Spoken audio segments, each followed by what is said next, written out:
I want to talk about these hair stylists. Oh my God. Now, this is more so for the ladies, fellas. I don't know if y'all barbers are charging $400 for a haircut.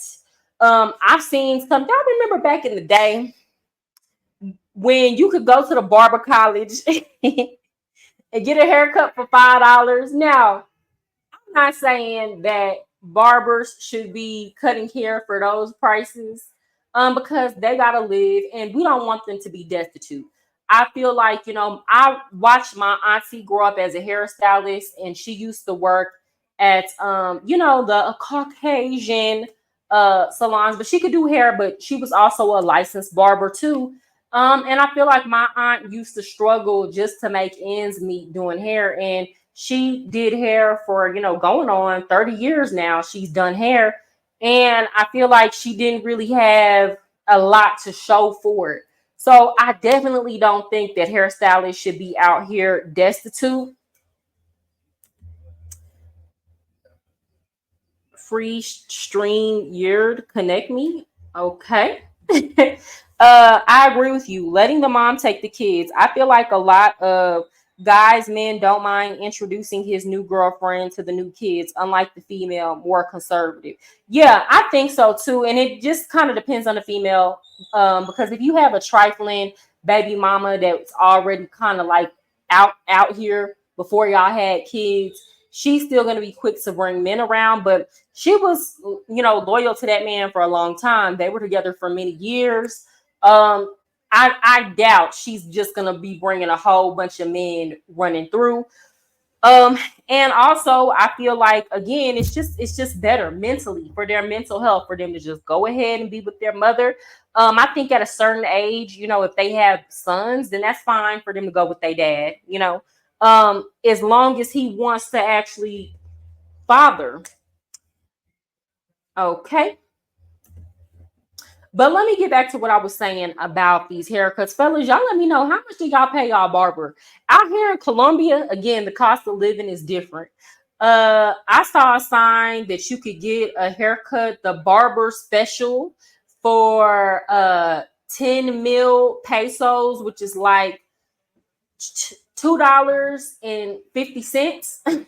So for $2.50, you can get a barber special haircut here in Colombia, and they got bomb barbers out here. They're really good. I mean, they have bomb barbers and tattoo artists out here. So, but the ladies these days that work in the beauty industry have absolutely lost their damn minds. Okay, I am seeing these stylists charge $400 for silk presses. Okay, and if y'all don't know what a silk press is, basically the a woman would go in, the stylist wash and blow dry her hair, maybe deep condition it, trim it, and press it out with a flat iron. Now, if you are a black woman or a woman with curly hair, which can be any race of woman, and you don't have either keratin treated or relaxed hair, you know that pretty much that day, by the end of the night, your hair is going to be poofy. And so these hairstylists are charging these type of prices. And now that us consumers are saying something, they're like, y'all don't value us, or y'all don't understand the cost of doing business, or y'all want y'all broke. They quit to call us broke. Y'all broke and y'all want everything to be free. And it's like, hold on. There's a difference between knowing the value of money and not valuing somebody's service. And a lot of them want to sit up and call us broke just because we don't want to pay 2 months worth of an electricity bill on hair that's going to frizz up dang near as soon as we walk outside, right? A lot of hairstylists these days do half the work stylists did back in the day and charge double. Yes. And then you have the stylists who are actually licensed, who do what they're supposed to do, like what they learned in school, and they feel like because they're doing what they're supposed to do, oh, this is luxury hairstyling. No, ma'am, that's what you got taught to do in school. You wouldn't have a license if you didn't do it correctly. But because the bar is in hell and there's so many bad stylists, they feel like they should be charging $300 and $400 and $500 for a silk press just because they're a licensed cosmetologist and the other women are not. So, and then they say, well, go try to find a stylist that fits into your price range. And the thing is, they're all overcharging now. So you're going to have to pay a ridiculous amount. I have been locked since 2012. I have no idea, Mariah. Okay, I've seen natural hairstylists charging crazy amounts just to retwist locks. 45 plus tips, 50 or 55 every 2 weeks. But Carlos, how much did you used to pay in 2010? That's what I want to know. Tell the truth, shame the devil.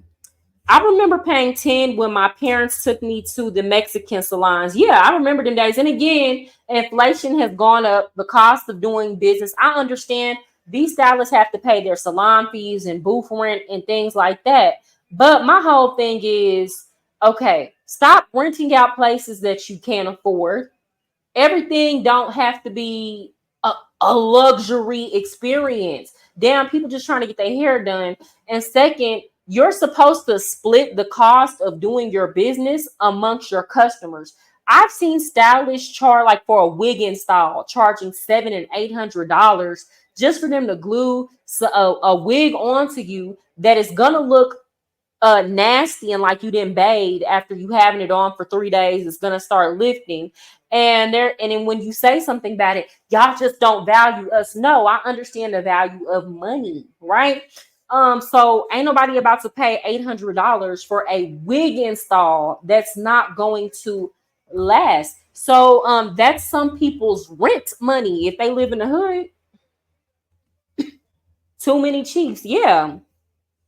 So they will be like, okay, for this one client, they're not charging for the value of the service. They're calculating it like this. After, with this one client, I can pay my booth rent for the week, or I can pay my the ones who are charging like $2,000 and $3,000 and $4,000 per client to do hair color.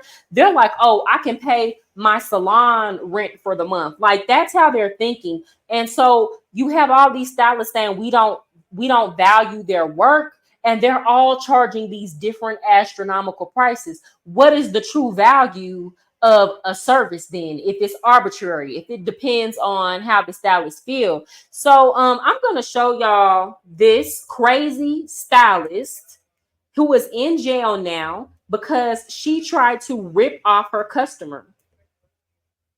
Mariah is bougie since she left us North Americans behind. Just kidding. Baby, let me tell you something.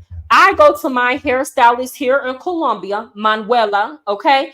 Manuela look like she been doing hair for at least 20 years. Okay. Old school stylist. And she get me right every time. And I don't pay any more than $30 to $50 every time I go to her. Okay. When I was going to my stylist in the United States, which I would still go to him, he's very good. Nick is very good.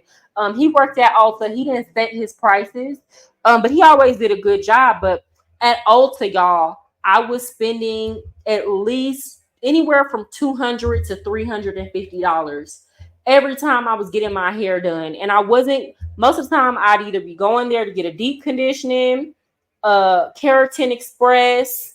Nothing crazy. I wasn't adding any weave. I might get an all over color of black dye, and I was spending that much money for about 2 hours worth of work. Okay. Give me 1 second. Like, it's expensive to even wear your own hair these days. I can only imagine the girls that wear extensions.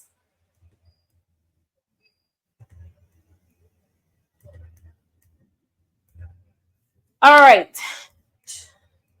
Let me make sure y'all can see.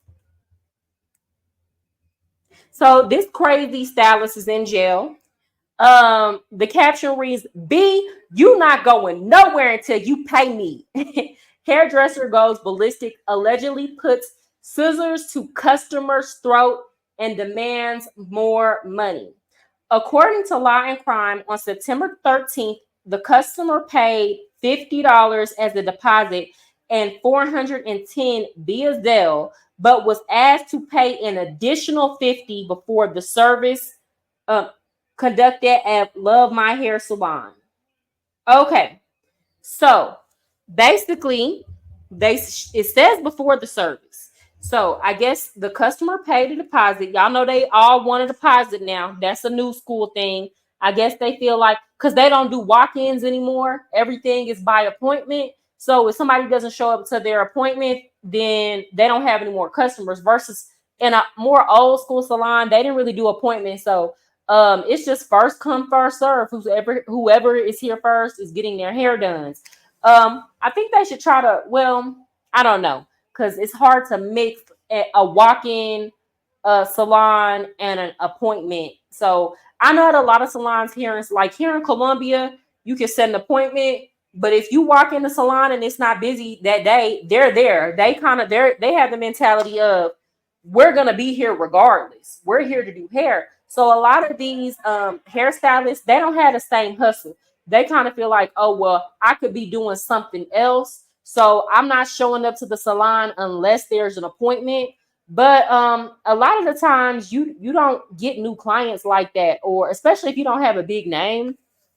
But at these Colombian salons, you can set an appointment or you can walk in. And if there's space, they'll fit you in. Or if you got to wait a couple hours, they'll be like, come back in 2 hours, So they more about their money over here. When the customer, so basically she paid the $50 deposit, then she paid another $410.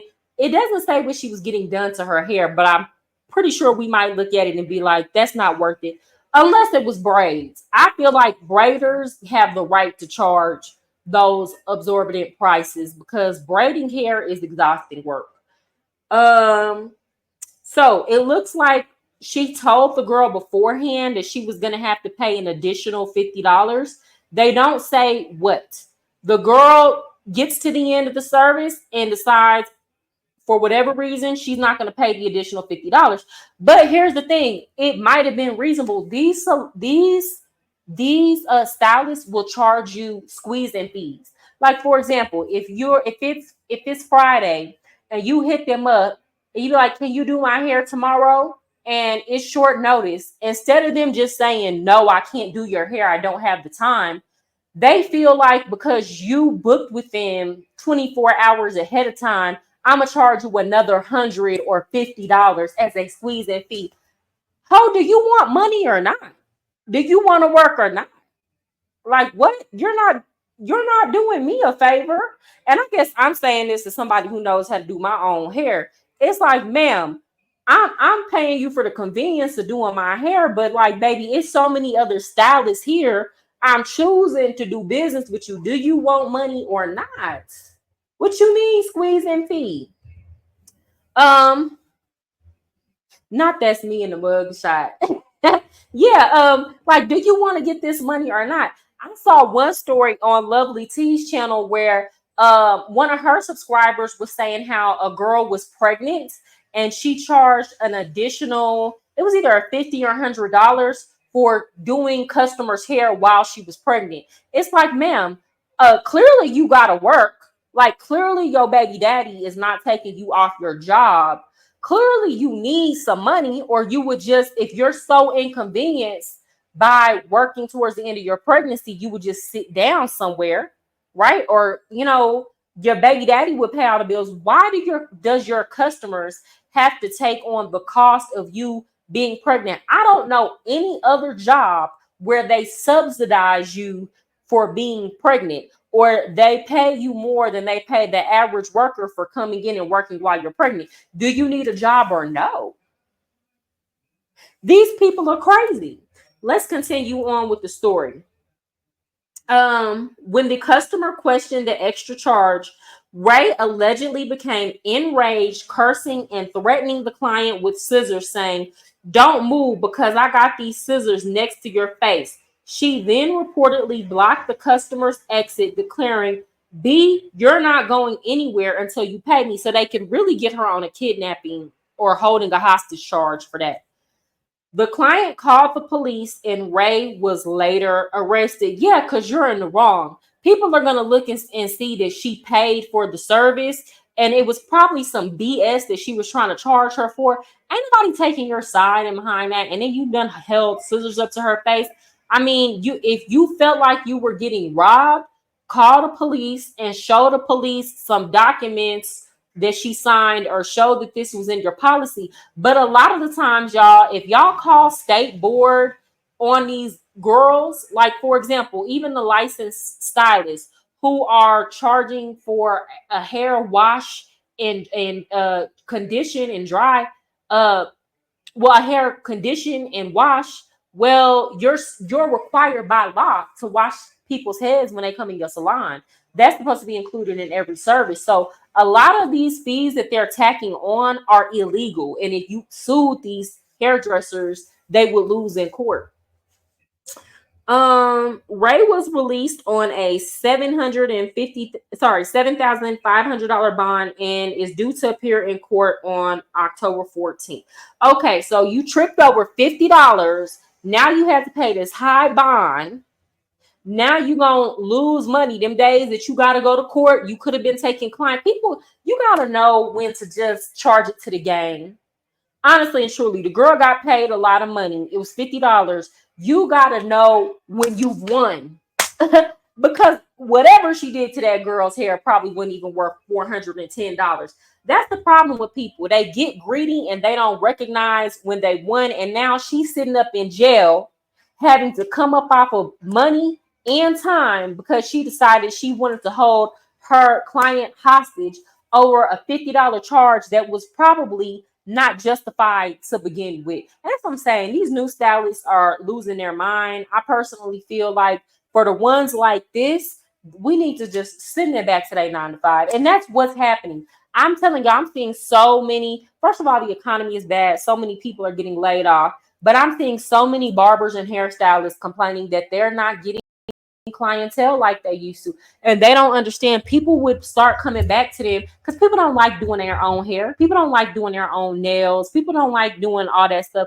People would come back to them if they would just lower their prices, relocate to a cheaper spot. If you were a good hairstylist, your clients are going to follow you, right? Just do better is what I'm trying to say.